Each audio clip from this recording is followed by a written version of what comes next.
given this federal deficit, what alternatives would you seek to reduce or eliminate the sheriff department's dependency on federal funding?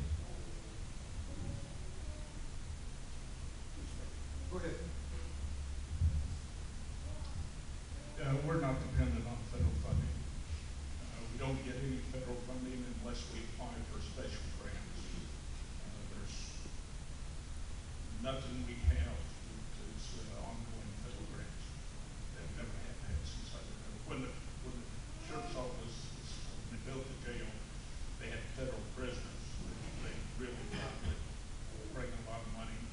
And the jail really doesn't fit the federal mandates to keep federal prisoners because we have 2 fewer people per shift in the jail. So we get grants, we get computers from grants, we have some overtime grants to traffic safety that we run on our budget. Pretty much. Everybody here, real quick, speak up a little bit louder, okay, gentlemen? I know you got. I know you got a hold, but we can't turn the mic up a lot out louder. It's just as high as they look. Okay. There you go. That's good. Well, I don't have the same throat problem that Richard's got. In fact, I was told I should have a throat problem. We do have some federal grant programs. I am personally responsible for about 1 a year. I agree with the question that, you know, the federal government does have too much money going out. It's our tax dollars going to the federal government. We shouldn't have to beg, borrow, and get our money back. But the thing that I look at, the money's going there, guys, and we should have as much shot at it as anybody else. So every year, I go with the LLEBG grant, which is the Local Law Enforcement Block Grant. It's a $10,000 grant, 9,000 is federal, and I'm correct, my correction. 90% of it's federal and 10% of it's local. So I applied for this grant because it buys things that we need that we have to pay for ourselves. If we don't do it, it'll come out of our budget, which comes out of your pocket, which is your local tax money.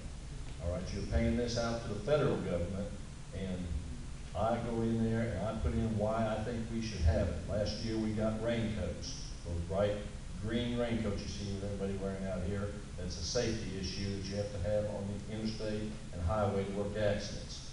Also, I got flares, the LED lights that are flares that we put out during accidents that help people see the officers and the people out there when there's an accident. You got somebody laying on the ground, we throw these out, people see them. Instead of breaking open these flares, it's got fire and all that, and they're hazardous to carry in the cars.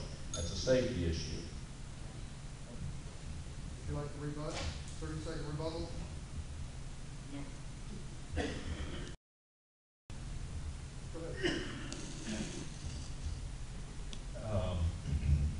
Do you feel that it's a good idea to use volunteer officers to reduce costs? And we'll go with Mr. Mayor.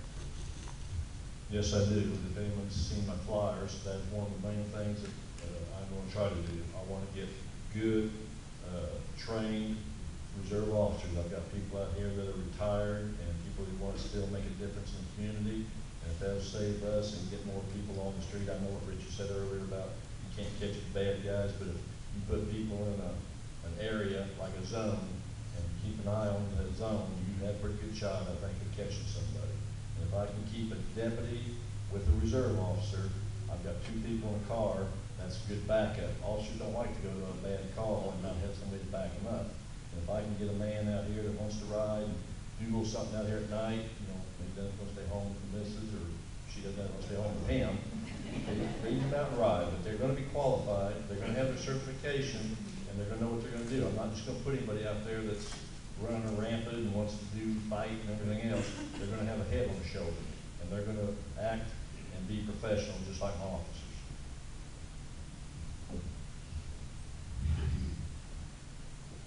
We don't have, I have a lot of reserve deputies, but 90% of them are city policemen that the chief of police, prior chief of police wanted to have commissions because he thought when they closed Fremont Road down and the police had to go outside of town to make it around to the city again, that would give him legal powers to do so, but he didn't understand.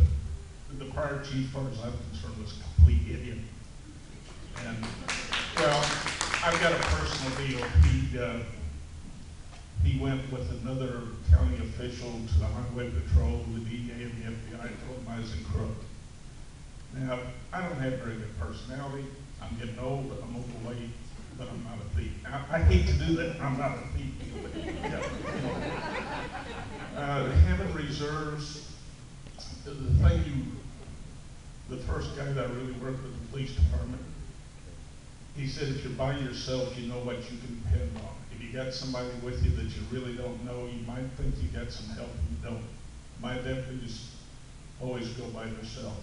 We don't have people to back them up. We may have a car that's 30 miles away from them. We back up our people best we can, and reserves, if you schedule them, our insurance one that charges $1,000 a year extra insurance. You're not saving money. And a lot of people, there's a lot of good people that will come out and help. But there's people that really shouldn't be out there. 30-second rebuttal. I think if anybody in this room wants to spend $1,000 for 12 officers to come out here on their own time to help out, I think that's money well spent. I'll spend $1,000. That's less than $100 for 12 people. I'll spend it. Amen. Sheriff, is that per officer or? Is that per officer? Per officer. I'll give 1,000 an officer. If I can get them to come out here and work, I'm gonna have them work a minimum of at least 2 weekends a month. I'll get my money's worth out of them. But that, 30 seconds. Okay, next question.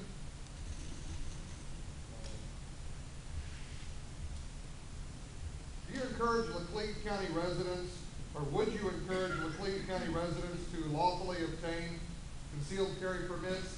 And do you believe that the concealed carry law has affected crime either for good or bad? Sheriff? I do not encourage people to get CCW.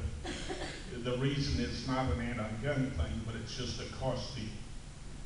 Very few people realize that in the state of Missouri, if you're 21 and older, can legally have a handgun. You can carry it concealed in your vehicle, on your property. You just can't carry it concealed on yourself when you're off your property.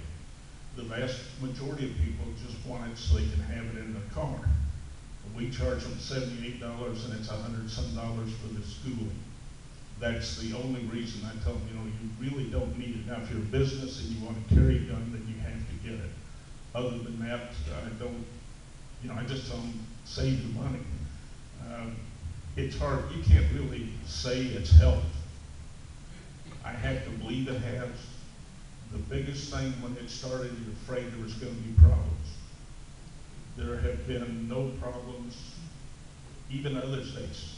You just haven't had a problem from it, and that's the best part about it. And people feel safer, but save your money unless you really need to carry a gun away from your property. Yes, I agree. I would encourage it, but it's a right. It's your legal right to carry a gun if you want to. Like the sheriff says, you have the right anyway by your Second Amendment to have your gun in your house to protect yourself and your property in your home. So if you don't want to spend, if you got money to spend, you want to go buy a nice, pretty pistol to carry around and spend the $78 and then the schooling and carry it on your person legally, then you have that right, and more power to you. Follow on with firearms. What is your understanding of the purpose for the intent and the purpose of the Second Amendment to the U.S. Constitution? I think I might have already touched on that a little bit. You have the right to bear and keep arms to keep in your home for your protection. They have kind of extended a little bit now with the castle doctrine.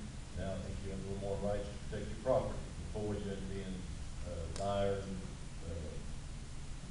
about your life, protect yourself. Now they've kind of extended out a little bit. If somebody's breaking into your house to steal your property and you're there, you have a right to protect your property. So, I think it's extended a little bit, and I wholeheartedly agree with it.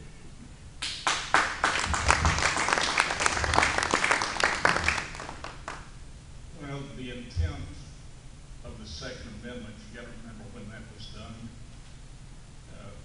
At that time, western New York was the frontier. You had Indian attacks. The idea was you have a new country with very little law enforcement, really no national police, no even military, and it was necessary for people to protect themselves. There's no way that the people that wrote it then would know how important it's become as a right. I mean, then it was just something, you know, well, everybody needs a gun, everybody's gonna need a plow.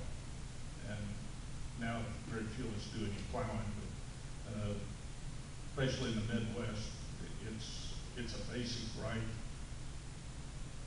I'd say of all the Bill of Rights, it's probably the one that people would most fight for. Well,